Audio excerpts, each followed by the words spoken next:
welcome back to my channel. It's still me, Obioma Okoli, aka Lily Roxy 86. So how are you all doing today? I hope you guys are having a wonderful time. I hope you're having a blessed day. So good morning, good afternoon, good evening, according to your place and time. So today we're here to give you guys another mind-blowing episode. But before we do that, let's acknowledge our subscribers. So for those of you that always come to watch my content and that subscribe to me, thank you very much for your support. Thanks for always watching my content. Thanks for always sharing my videos, and thanks for your likes. Thanks for your suggestions. For those of you that are seeing this my face for the first time, what are you waiting for to join the family? Go ahead and subscribe. Don't forget to turn on the bells button so you get more videos from me, so you get notified each time I post a new video. So guys, May 27th is Children's Day in Nigeria. So that prompted this video. So today's video is all about kids. Oh yeah, we're going to talk about kids.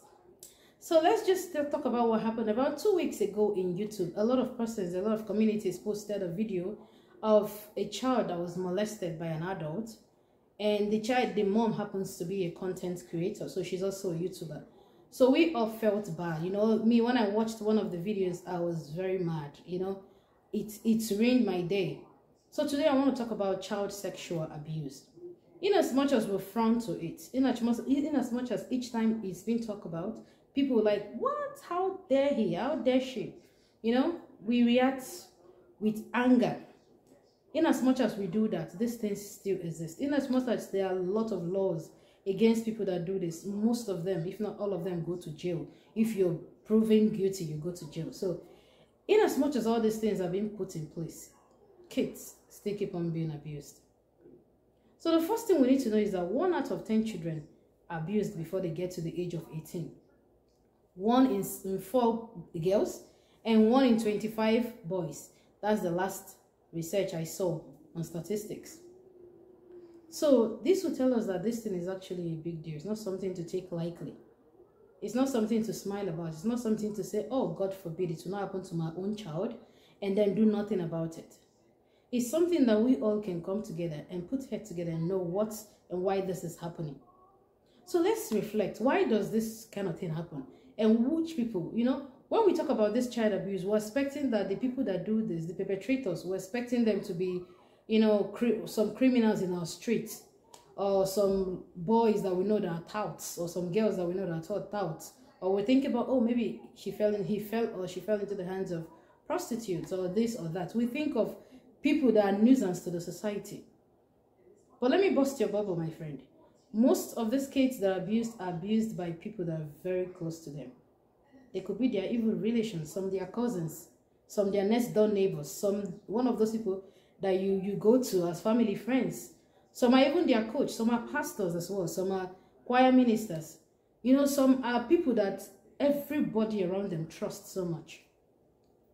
So when you hear of this abuse, don't expect to see a monster. No, it's someone that is within your circle that actually abused your child. Then if this person, because statistics said that 95% of this abuse these children are being abused by people that are very close to them. It's not me that is making it up. And let's listen to stories. Let's just check stories that we've heard. It's either an uncle, or it's either a neighbor, or it's either someone you send your child to go get something from him, or she went to go call this person, go do this. It's somebody that we know so well that usually ends up abusing these children. So if this is the problem, it makes it more difficult to control. But that does not mean that there's no way out. So how do we do it? We don't want to wait till these children are being abused before we start doing something. Because whether you believe it or not, a child that has been abused grow up being different. Some of them are depressed. Some of them are withdrawn. Some of them, they just, you know, they just follow they just want to be on their own because they don't want to tell no one. They've been told not to spill the secret. They just keep it, and it's bothering them. It's just pulling them down, draining them, but they cannot talk about it. So you see, this child is just different from every other child around. So it's a big problem. So this video is not here to tell you how many kids or how many people have been abused. No. This video is here to tell you how you as a mom, as a dad, can prevent not just your own child, your friend's child, your nephews and nieces. How can you prevent those people from being abused? That's what we're going to talk about today. So the first point we want to talk about is people to stop being too trusting.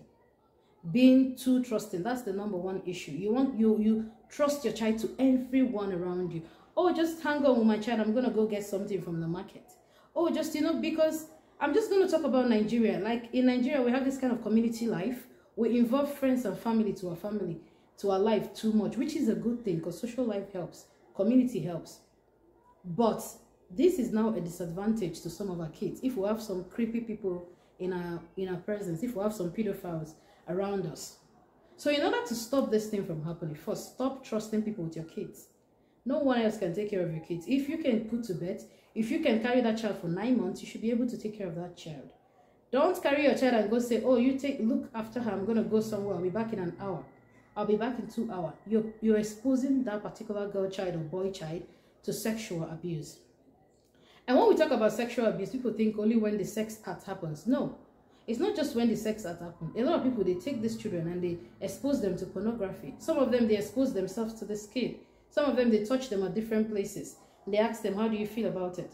Some of them, they even talk to them about sexual sins and sexual feelings. And all these things are being discussed with a child that you have not discussed anything about sex with. So that takes us to the second point on how to prevent it. First of all, talk, and talk. Don't stop talking about it. Usually a typical Nigerian or African child, or even a typical child or mom discussions, you can discuss every other thing, but when it comes to talking about sex, people kind of don't want to talk about it because parents shy away from it. Parents don't want their kids to know that this is something that happens. But the first step in stopping this problem, the first step in helping to prevent your child from going through this kind of stuff is talking to them about their body parts. Talking to them, what is this? This is your breast. Whoever touches your breast, let me know. What is this? Whoever touches this, let me know. If anyone do this, if anyone do that, show them things. Explain these things to them. So that when someone touches them, they don't take it as a kind of a way to play. Because some children feel it's a kind of play or a game. The abuser might want to use it as a game to this child. Oh yeah, let's play a game. You do this to me and I do this to you. And this child sees it as a play and game. And then at the end of the game, the abuser will be like, don't say this thing to anyone. Let it be our secret. So you as a parent, it's your job to first of all expose the child to things like this. When you go out, when you play, don't let anyone, even if you're your age mate, even if it's your uncle, even if it's anybody, don't let them play with you and touch your breast. Don't let them play with you and touch your, you just pinpoint all the different parts of their body to them and let them know that that's not a place to play with. Also let them know if anybody show you their nakedness, let them know that their nakedness needs to be protected. And if anybody opens or exposes their body to them, they should come back home and tell you.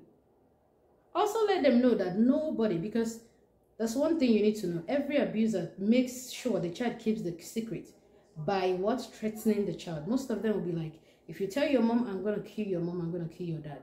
If you tell your mom, I'm going to do this to you, I'm going to do this to them. So let them know that you can protect them no matter what. And let them know that they can actually tell you anything. Let them know that at this age of their life, they don't have to keep any secrets from you. You understand? If they have this, this trust in you, they will want to always come back to talk to you about things like that. Another thing, coming to our adolescents. Adolescents, according to Erickson, adolescents wants to they're kind of searching for information. They are craving for information. They want to know what's happening. Why is my body being like this? Why is my body developing this way? What's going to go on? What is going on? So it is your job as a parent now to be the one to give them those info. You don't want them to go get those information elsewhere because they could get the different kind of information or motion. Then coming to another point on how to prevent all these things. The way we dress our kids. We want our kids to look smart and smashy and all that. But at the same time, why do you want your kids to look sexy? Your kid does not need to look sexy because she has not attained the age of having sex. So most of us will put on our kids skimpy outfit, which is nice. But the thing you need to know is that we have a lot of cycles out there. Dressing your kid up that way is not a problem. The problem is that you don't want that particular child to be a target of sexual abuse because you don't want people to start getting attracted when they take a look at this child. Even though a lot of persons might say, no, you're wrong with that. But for me, I believe it. You don't want, when you're going out with your kid, one neighbor is like, oh, she got good laps, she got good legs, and start picking sexual interest on that child.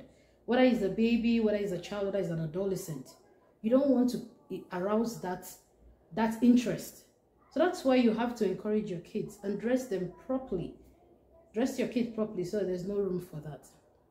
Then one of the biggest factors that happens in not just my country, but most Africa, most places, even in the world, is this. A child has been abused and that child is like, Mom, this person did this to me.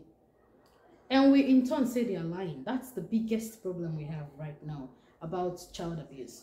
We say they are lying. Why do we say they are lying? Because we trust that person so much. Maybe he's a man of God. Maybe he's a pastor to you.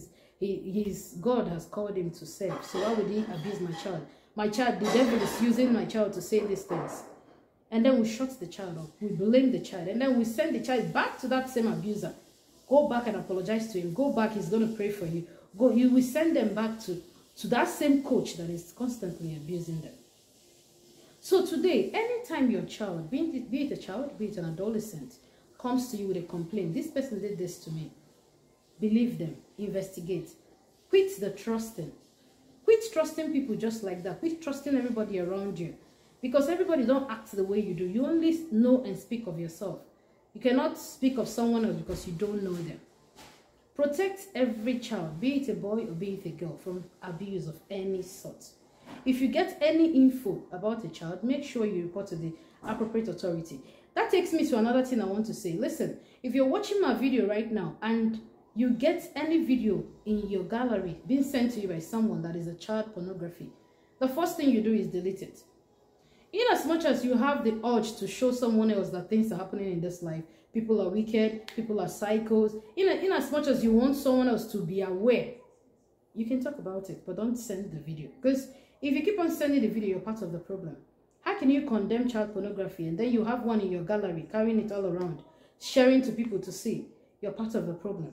So if you have your phone and someone sends a child pornography to you, the first thing you should do as a responsible adult is to delete it. Don't bother sharing to someone. Don't send it to anybody that you want them to see. No.